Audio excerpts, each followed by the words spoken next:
이제 본격적으로 본론에 들어가서 지규현이가 1974년생이고 조희대는 57년생입니다. 내가 55년생이니까 이제 2년 아래인데 조희대가. 내가 왜 자꾸 이렇게 나이 그 몇 년생이냐 몇 년생에 따지냐. 내가 오프라인 워크숍에 오거나 뭐 그러면 내가 그 몇 년생인지 써내라 그래. 그럼 거기 보면 90년대생서부터 저기 60년대생까지 다양하게 있거든. 내가 근데 왜 몇 년생이냐는 걸 그 따지냐면 우리 50년대 출생한 사람들하고 이렇게 최근에 한 80년대 출생한 사람들 사이에 엄청난 갭이 있어요. 무슨 갭이냐? 경험의 갭이 있어요. 조희대는 아마도 집안이 그 밥 세 끼는 먹고 살 수 있는 집에서 태어났을 거예요. 그러니까 넉넉하게 대학도 마음대로 가고 그랬겠죠. 지규현이도 똑같죠. 그러니까 옛날에 살던 사람들은 다 고생은 사서도 한다. 그러니까 고생을 해봐야 인생이 뭐라는 걸 좀 알아요.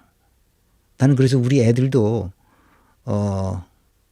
우리처럼 나처럼 또는 우리처럼 우리 세대처럼 그렇게 고생을 하지 않고 큰 것 때문에 내가 걱정을 많이 해요. 왜냐하면 사람이 살아갈 때 고생하고 자기가 원하는 대로 되지 않는 것을 어떻게 극복하느냐에 따라서 그 인생이 달라져요. 물론 모든 사람이 그런 건 아니에요. 자기 삶을 업데이트하면서 살아갈 수 있는 사람이 되는 거 굉장히 중요해요. 내가 독일에서 학자로서의 훈련을 받는 과정을 거쳤잖아. 그러면 학자라는 것은 항상 자기가 이론을 만들고 모델을 만들어서 그것을 주장하지만 그 주장이 항상 틀릴 수 있다는 것을 전제로 한다고. 그러니까 뒤가 항상 열려 있죠. 그러니까 언제라도 업데이트할 준비가 돼 있어요. 나는 어떤 주장을 해도 나로서는 최선을 다해서 그것을 알아보고 그것을 정리했지만 내가 모르는 뭔가가 어디인가 있을 수 있다고 생각하는 사람이 항상. 그래서 그걸 주장하면서도 언제든지 누군가 다른 자료, 다른 사실, 다른 정보가 있으면 그거를 감안해서 내가 그걸 업데이트합니다.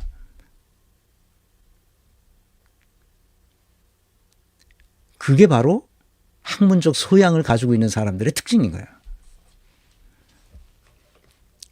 근데 이 지규현이라는 놈 74년생이니까 지금 뭐야? 50이 됐나? 50은 넘었나 지금? 74년생이면 51살이겠구만.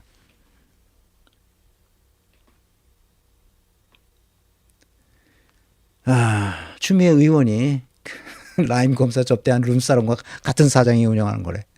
조희대 대법원 제19 감싸기. 지규현은 아예 못 본 척해. 조희대 이놈은 지규현 나 몰라. 나 모르는 사람이야. 이러고 있는 거야 지금. 술 골프 접대 거짓말에 빠져 타락한 거지.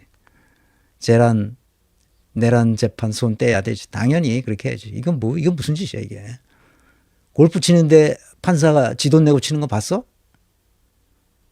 아니 나도 기업에 있어 봤지만 기자는 절대 자기 돈 안 내. 그 판사 검사가 자기 돈 내고 치는 거 맞냐고. 말이 안 되지 이게. 술값을 지가 냈을 리가 없잖아. 구태여 주 좀 들러 사진 찍고 헤어진다는 게 말이 되나? 아유, 이 자식이 이게 아이고 참 이게 왜 이러냐면 조희대도 그렇고 지규현도 그렇고 이게 왜 이러냐면 사람이 살아가는 방식에 대해서 전혀 이해를 못하는 거야 지금. 그러니까 기본적 상식, 보편적 상식에서 완전히 어긋난 애들이는 거야. 그 세계에서만 살았기 때문에. 그러니까 국민적 시각에서 뭘 바라보지 못해. 시민들이 어떤 생각을 하면서 살아가는지에 대해서 이해를 못해. 그러니까 보편적 상식을 가지고 있지 않으니까 엉터리 판결을 하는 거야 이렇게. 이거 봐. 아니 고급 술집에 와가지고 사진만 찍고 갔다는 거 아니야. 이걸 해명이라고 해. 이걸 해명. 자기가 후배들과 식사한 후에 룸사롱에 들러 사진만 찍고 나왔다. 야, 이걸 전 국민 앞에서 거짓말을 하는 거지. 이게 상식이 있는 사람이 이렇게 말할 수 있겠어? 아유. 변명을 했다 하면 거짓말이 탄로난다는 거예요. 이런 애들이 특징이에요. 그러니까 이 사회가 어떻게 돌아가는지에 대해서 일체 모르는 거야. 그렇기 때문에 독일에서는 어떻게 하느냐. 독일에서는 시민 판사를 같이 직업 판사와 같이 판결하도록 만든 거야. 그래서 시민 판사 제도가 있는 거야. 5년 임기제로 의회가 뽑아가지고 사법부에다 줘. 예, 이 사람들과 같이 재판해라. 그 시민 판사와 직업 판사가 같은 동등한 권능을 가지고 판결문을 쓴단 말이에요. 그러니까 OECD 국가 중에서 5천만 명이 넘는 인구를 가진 나라 중에서 사법 제도와 법원의 신뢰도가 최고로 높은 거야, 독일이. 왜? 시민 판사하고 같이 재판을 하니까. 이런 멍청한 짓을 할 리가 없지, 당연히. 그러니까 법원 신뢰도가 그렇게 높은 거지. 이 지구상에서 제일 높은 거야, 그러니까. 독일의 법원 신뢰도가.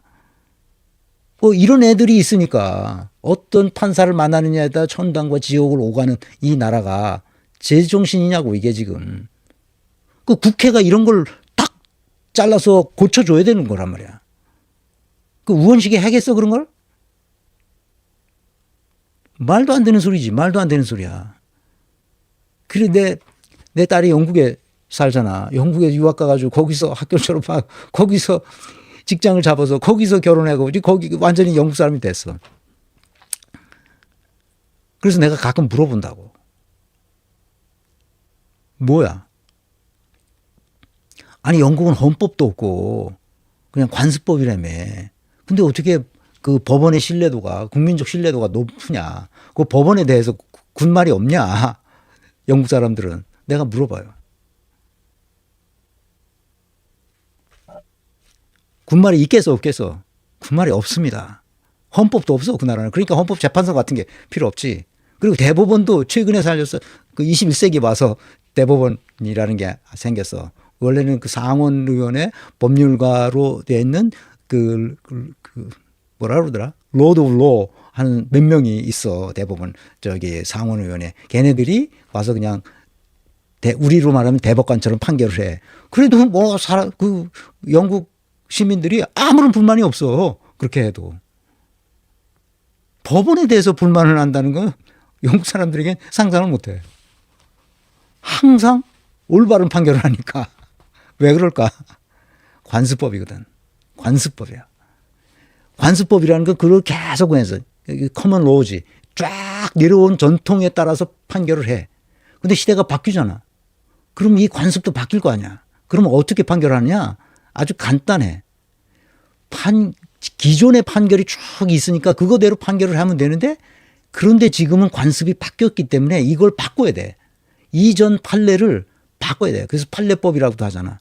판례를 바꿔야 돼. 그럴 때는 논문 이상의 정교한 판결문을 써. 판사가. 판결문을. 대학 교과서에, 법대 교과서에 그 법학과 교수들이 쓸 만한, 그래서 그 논문을 써서 판결문을 때려. 직소리 못 하는 거지, 직소리. 판례대로 하는 게 아니니까 완전히 새로운 판례가 나오는 거지. 그러니까 시민적 신뢰도가 한국은 20% 아니야. 20%. 아유, 참, 이런 법원을 두고 아직도 국회가 이 사법개혁을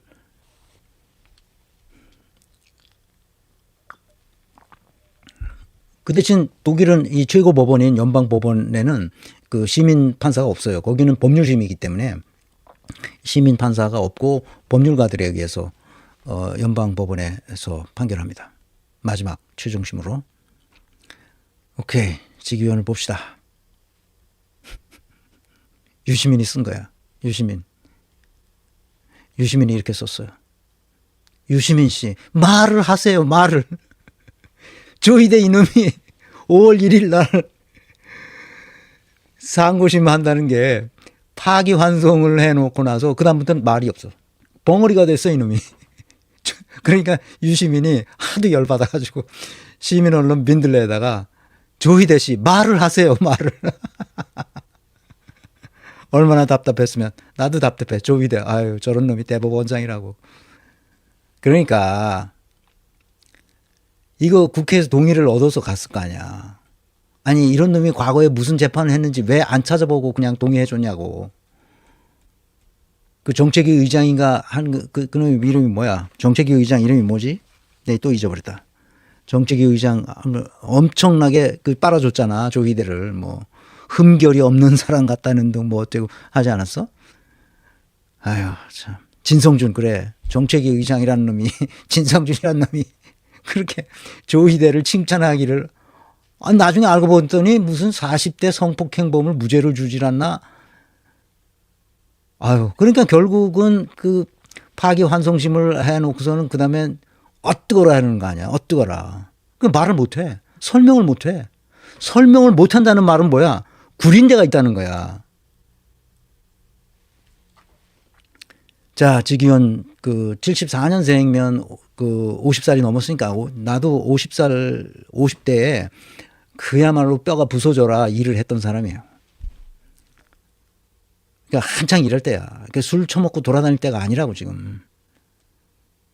구속기간은 산정 방식을 바꿨어요. 날짜 계산을 시간 계산으로 바꿔서 3월 7일 날 윤석열을 오로지 석방했습니다. 구속 취소 판결은 현행법상 형사소송법을 위반한 거예요. 그래서 얘는 지금 범죄를 저지른 겁니다. 공수처가 빨리 수사해서 정리해야 됩니다. 저놈 자식들은. 윤석열 비공개 재판을 하고 있어요. 그뿐만 아니죠. 룸살롱 향접대를 했어요. 비상식적으로 소명했어요.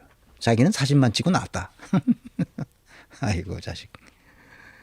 내란 관련자 재판을 비공개로 하고 있어요. 이게 상식에서 보나. 이거 말고도 지기현이 뭐 무슨 과거에 뭐 했던 얘기가 많이 있던가 하여튼 중요한 건 요 사건이니까. 조희대 57년생이야. 밥개나 먹고 살았던 모양이야. 그러니까 대학을 가서 이렇게. 이게 다 서울대 나온 놈이야. 둘 다. 이게 서울대가 문제야. 서울대가. 그래서 서울대 10개 만들기 뭐 이렇게 하는데 전국에 나는 모든 국립대학을 다 서울대 학교화 해야 된다는 주장을 했었는데 그렇게 하기는 갑자기 어려우면 한 전국에 한 10개 만들어서 지역 거점별로 학생들이 마음껏 서울대 이상의 혜택을 받으면서 학교를 다닐 수 있도록 그렇게 만들어서 그 일극 체제가 되지 않도록. 이게 뭡니까 이 서울대. 서울대 법대 나온 놈들이 나라를 다 망치는 거 아니야 지금. 서울대 사범대 교수들 내가 사범대 거기 보면 교육연구소가 있고 교육연구소 산하에 인적자원개발연구센터인가 뭐가 있어요. 거기 초청받아서 내가 강의를 하는데 가서 내 강의 시간에 반쯤은 하려 해가지고 내가 있다 그러면 안 된다고 얘기했어요. 그랬더니 다시는 안 부르더라고. 거기다 서울대 교육학 전공하고 그렇게 해서 나온 놈들이 교육부를 장악하고 그래서 우리나라 교육을 다 말아먹고 그러고 있는 거야 지금. 우리 교육개발연구원이라고도 있는데 거기도 다 똑같은 애들이야.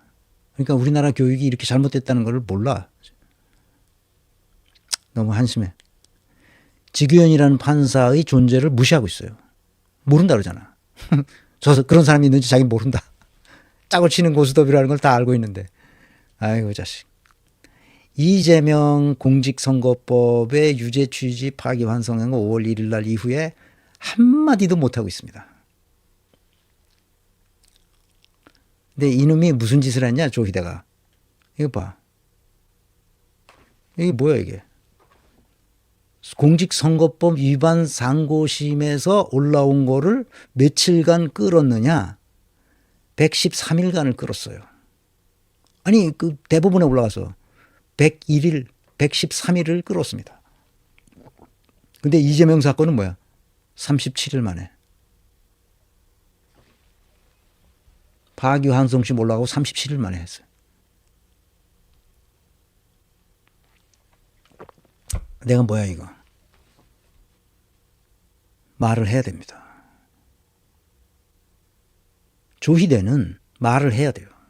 그래서 내가 하고 싶은 말은 지규현이든 조희대든 말을 하란 말이야. 그래서 지규현이나 조희대는 설명해야 됩니다. 설명하지 않는다? 그러면 잘못한 거죠. 범죄를 저지른 거예요. 설명을 못합니다, 이놈들이. 이거 언젠가 얘네들은 종말이 비극적일 것이라고 나는 생각해요. 이런 식으로 국민을 우롱하고 조롱한 국민을 비우신 거죠. 국민을 우습게 하는 거예요. 이런 애들은 반드시 그 종말을 비극적으로 마치게 만들어줘야 돼요. 그래야 다시는 그런 일이 일어나지 않아요. 독일이 그런 정신을 가지고 전후를 재건했던 거예요. 그래서 100세가 넘은 그 수용소 관리를 했던 사람들, 강제 수용소 관리했던 사람 100세가 넘는데도 감옥에 집어넣는 이유가 바로 그런 거예요. 잘못한 사람에 대해서는 일체의 관용이 없어요. 거짓말을 조금만 해도 가만두지 않습니다, 독일 사람들이. 일찍 나오신 거예요, 거짓말하면. 정치인은 말할 것도 없죠. 정치는 뭐 아주 조그만 공사 구별이 안 되는 사람도 걸렸다 하면 나가야 됩니다. 연방은행 총재 중에 그런 사람이 있어요. 내가 잊어버렸는데 예전 얘기예요. 80년대. 그 이사였어요. 자기 집에서 그 다른 집으로 새로 사서 이사했는 뭐야지. 새로 샀는지 어쩐지 이사를 했어요. 그래서 이삿짐에서 그걸 다 했을 거 아니야. 근데 옛날 집에서 남은 게 있었던 거야. 그러니까 이삿짐을 다시 부를 수도 없고, 그래서 관용차가 있잖아. 관용차에다 그 짐을 싣고 옮겼어요. 걸린 겁니다. 그래서 그만뒀어요, 총재가. 그럴 정도로 엄격합니다, 공사가.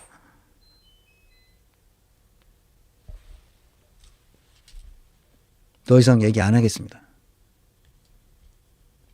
한 가지 더 사례. 대통령은 뭐 국민적 존경을 받는 사람이고 실권을 가지고 있진 않아요. 그러나 이제 정치적인 이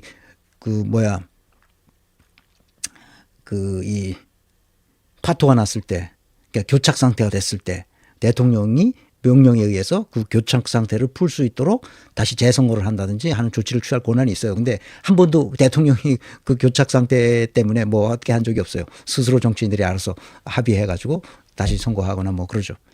그러니까 대통령은 그냥 상징적인 존재고 모든 게 다 대통령 사인으로 나가는 거니까 그 국가 의전 서열이 제1이고, 그리고 대외적으로 국가 원수로서의 그 위상이 있고 국민적 존경을 받는 사람이긴 하죠.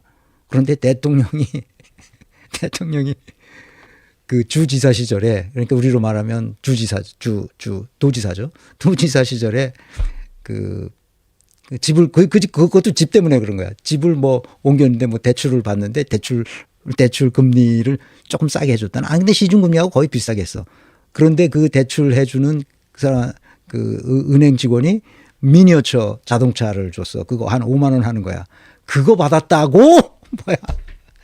대통령직에서 물러나야 했어요, 이 사람들아. 차원이 달라. 공사를 구분한다는 게. 대통령이면 그거 누구야? 독일 이모님 나오셨나? 독일 이모님 잘 아실 거야. 누구지? 그 대통령 이름이 누구야? 은행에서 받은 뭔가 하여튼 받은 그 소형 미니어처 있잖아요. 애들 가지고 장난감 같은 거. 그 무슨 장식품 같은 거 쓰는 거, 그런 거 있어. 볼프인가? 하여튼 차원이 달라, 차원이. 공사 구분하는 게. 불프. 그래, 독일 이모님 맞아. 불프. 그 불프일까 아마. 불프. 아주 잘생기고 그 부인도 뭐 완전히 그냥 모델 이상 뺨치는 미모의 섹시였는데, 독일 대통령으로서 정말 애들 장난감 사은품을 받았다고. 그거 내가 그때 이게 얼마짜리인데 그래? 이게 뭐 저기 무슨 이 보석 같은 뭐 한 6천만 원씩 하는 건가? 그랬더니 5만 원짜리. 에라이. 자,